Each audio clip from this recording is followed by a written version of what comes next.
How is everybody? How are we doing? All good. I'm hanging a little bit, but Yeah, besides that, I'm all right. Just so everybody knows, Matt, what time did you finish drinking this morning? 6 a.m. this morning. Oh, that's real shit, mate. We're supposed to feel sorry for you. No, not at all. Well, we've got, as I keep saying, I feel like I'm starting to sound a bit repetitive, but we've got another good session tonight. And we thought that, unfortunately, over the last few months, we've lost a few of the old reggae father greats, people like Bunny Lee and Johnny Nash and Toots. And the guys wanted to do a session where we play some of their music that Jimmy and Robin et al. Have chosen to play. So we've got not only those three people, but some others as well that we've lost. So we've got some dub tunes that we've just been listening through with Jimmy, and obviously some of the old legendary numbers. And Matty and I were talking in a few that we've never heard before, so some new music as well. And as usual, we're going to do 20 minutes on social media streams, and then everybody will have to jump over to the app. But I mean, there's literally, I think we're getting like 50,000 people coming on now. So thank you to everybody for coming on. Evening, everyone. Good evening. Good evening, and salutations. That's better. Gilly, are you going to apologise in advance for having one eye on the Zoom and one eye on the telly? Yes, I am. Playing Leicester. Could go top of the league tonight, so yeah, don't watch it. See, in order for Villa to be top of the league, normally you've got to turn the league table upside down, haven't you? That's the usual trick. Yeah. Early days yet, we'll see. It is. Whilst we're waiting for Rob, Jimmy, how's your week been? Been up to anything interesting? Any radio? I've just been put into Facebook jail again. Oh, have you? For another 30 days. I don't know why you're finding that so funny. Yeah, because I call the white American an immigrant. Yeah. Yeah. Seeing as they're not a native. I thought it was just stating the blindingly obvious, but there you go. I've been banned for I got called a racist by an African. Did you? Yeah. I bet you said something really racist about Africa. No, I've known him for years, and we've just called him for years. I've just called him Brother Darkness, Then one day he just got upset and said, "That is racist." I thought, okay. So I can't call him Brother Darkness anymore. It's hard to know what's racist and what isn't these days. I know, but these African brothers are so touchy. You know what I mean? There you go. Well, I can understand, because that's just about a really racist comment. These Africans are so touchy. Exactly. We're not supposed to be touchy. I'm sure you're a non-touchy African. What they got to be touchy about? They weren't taken from their motherland. We're the ones supposed to be touchy. Listen, before we get put in Zoom jail, let's play a track. What about Bam Bam by Toots? Yeah, we can fire off that one. There we go. Yeah, can you hear that? Oh, can't you hear that? Let me hear you play now.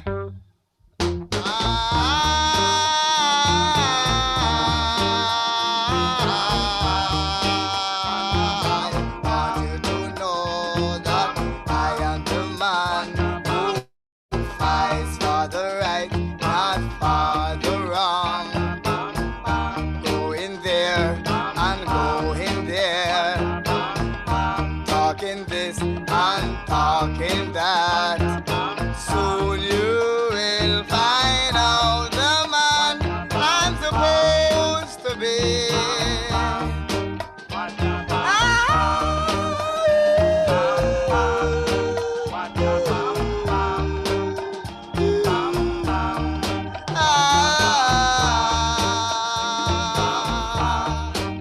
Know this man,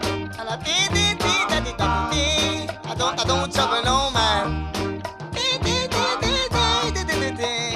But if you should trouble me again, you're going to bring a bam bam bam bam bam bam bam bam. Oh yeah, can you hear that? Can you hear that?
What a lovely Sunday song. What a lovely way to start.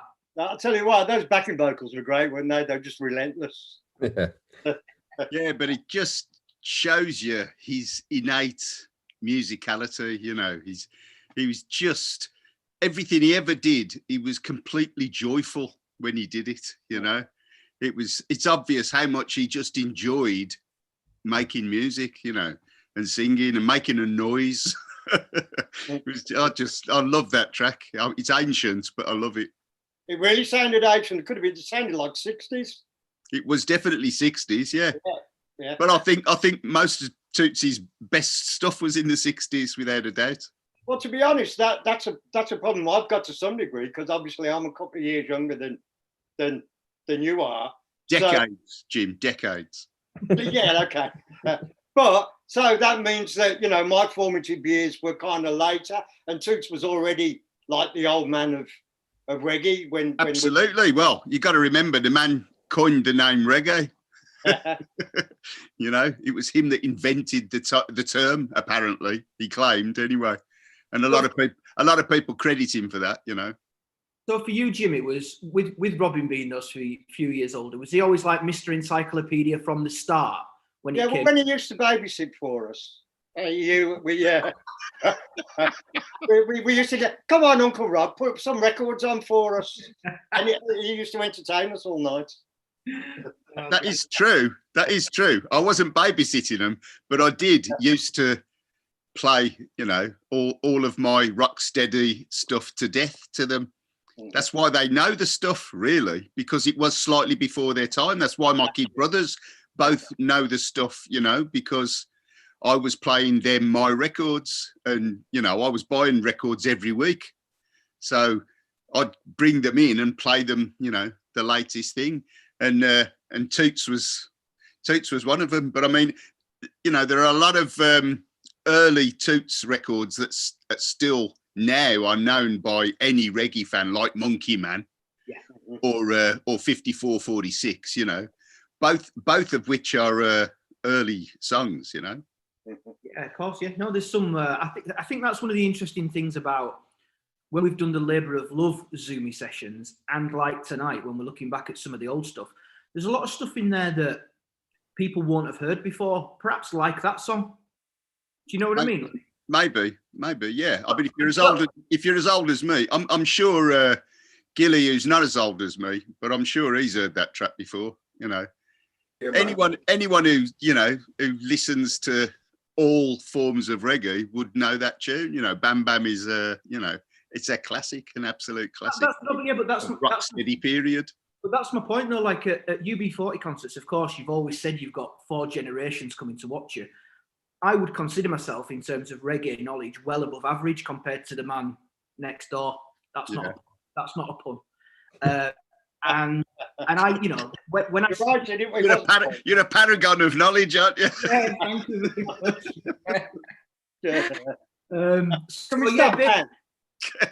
Sorry. You give up your chest.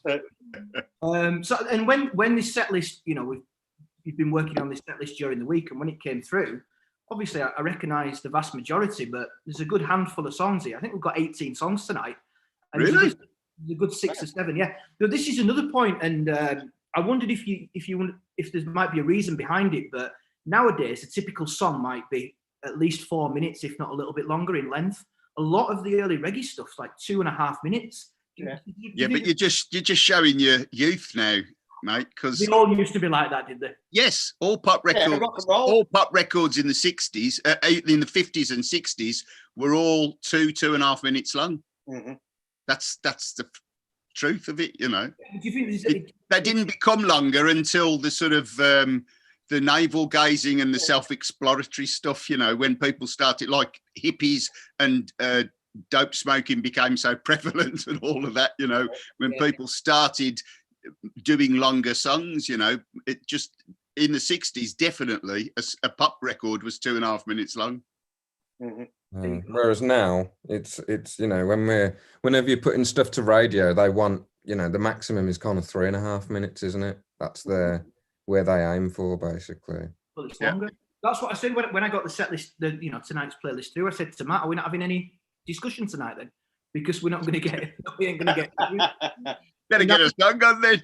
Yeah, we better add pressure drop. No introduction needed. Everybody knows it. Let's do it. Yeah. Oh, you know that one. Yeah, thank you. Yeah, cheers, Dad.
Pressure, oh yeah, pressure gonna drop on you.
Now, it's Melanie told me earlier, it's been about a year since we last saw UB40 in concert, which I think was Amsterdam at the old Heineken Music Hall. And for anybody who's been to see UB40 in recent years, they'll recognise that song because it's one that Alex plays always before a gig. And whilst you guys are all backstage, sat reading your books or whatever you do, we're all outside having a party to that number. Having a game of chess, yeah. Well, that's, to me, that's that is again quintessential Toots. It's that was, I mean, Bam Bam is prior to the Rocksteady period, and it's like in that crossover period from ska to, I think, 66, maybe it might be 65, but Pressure Drop and 54-46 and Monkey Man and all of that was all the same year, I think, 68, and all in the time when Toots had basically found his sound, or the Maytals had found their sound, you know, and they'd kind of got it together. You know, they were like one of the leading lights of the whole Rocksteady thing, you know, and that sound, Toots and the Maytals, was just, you know, instantly recognisable everywhere. Well, were they being heard everywhere? So we've talked on these sessions about the bubbles of reggae that popped up in Birmingham or London or wherever. But I mean, these are these big songs everywhere? You know, were these going #1 around the world in the regular charts? No, there were #1 records in Jamaica, and they were #1 in the reggae charts that people put up in the. If you went down to the reggae shop, you know, then you would see it at the top of the charts would be the Toots and the Maytals, and all the sort of, if anywhere you went where you heard Rocksteady and reggae, you would hear the Maytals, you know. But they weren't having major success around the world until Monkey Man. Really, Monkey Man actually did get into the British charts. I can't remember what number it got to, but it was certainly a top 20 hit, I would think. Yeah. And I would say that was the first, and then 54-46. But this was now the period. But Pressure Drop was never a hit single in the UK, but just, you know, one of the favourite tracks. Probably all off the same album. Probably their first proper album, and you know, the one that had, as I say, 54-46 and Monkey Man and Pressure Drop as what an album! All in the same year. Do you remember it, Gil? These, you know, where you first heard these songs? Yeah, you heard these tunes, but they weren't in the main charts. You know, we just heard them. You know, I was a kid when them tunes come out, so you just heard them in the house and in the yard and that. You know, but yeah, we know those tunes. Yeah, but Monkey Man did make the major charts. Monkey Man did. But Pressure Drop never did. Pressure Drop was just one you heard every time you went to, you know, a youth club or a bar or coffee bars or a blues. You know, that's, you would hear, you know, Pressure Drop the same as you'd hear 54-46 or Monkey Man, you know. Well, it's worth remembering as well that when we first went to America, I think it was 81, they hadn't had any reggae there. The only reggae they knew was Eddie Grant, because it was an international hit. I suppose it was Frontline, I think. It was a big hit. But in America, Electric Avenue. Yeah, and that he was obviously broken out in America, because every time they saw either Earl or Astro with dreadlocks, they used to go, Eddie Grant. They'd never even heard of Bob Marley at that time, really. You know. Honestly, they just didn't. They weren't interested in reggae at that point. So Bob Marley came later for the Americans then, sort of mid-80s, maybe. No, yeah, I mean, really, wouldn't it? Well, he became bigger in America after he died. You know, posthumous. His success was posthumous globally. Really, he was on. But it's not true that he was unknown, because obviously all over America there were pockets of people.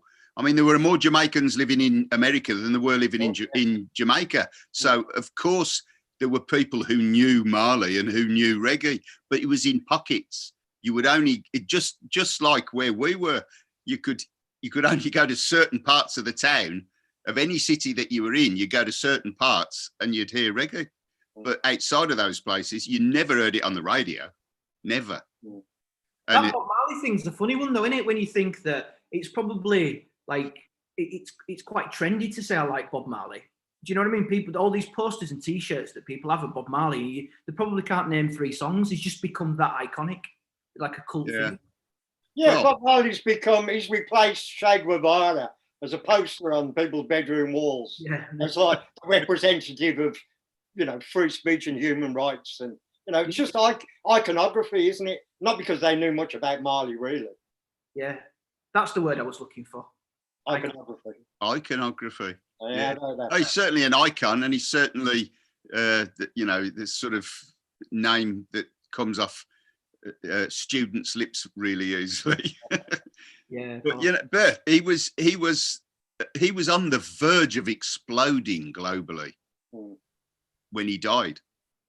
He was absolutely on the verge. He was in Europe. He was playing to thousands, and in America, he was starting on the coasts, on the West Coast and the East Coast. He was starting to play to big crowds, and then he died. So that was the end of that. Oh, I think if he hadn't died, he would have become a global superstar.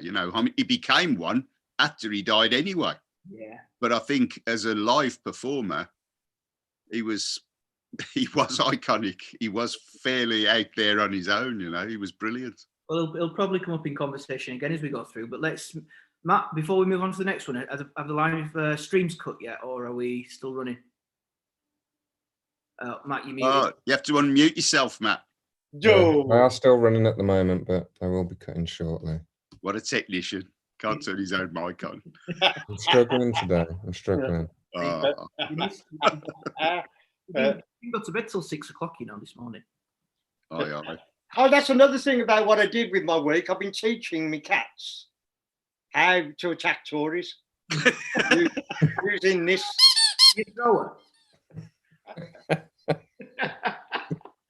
How far can you? Is that what your cat brought in last week? It's what I'm using. I'm going, kill him, like that, and trying to train him. Robin, before you tell me, mute him. Another song. Yeah. It's what his cat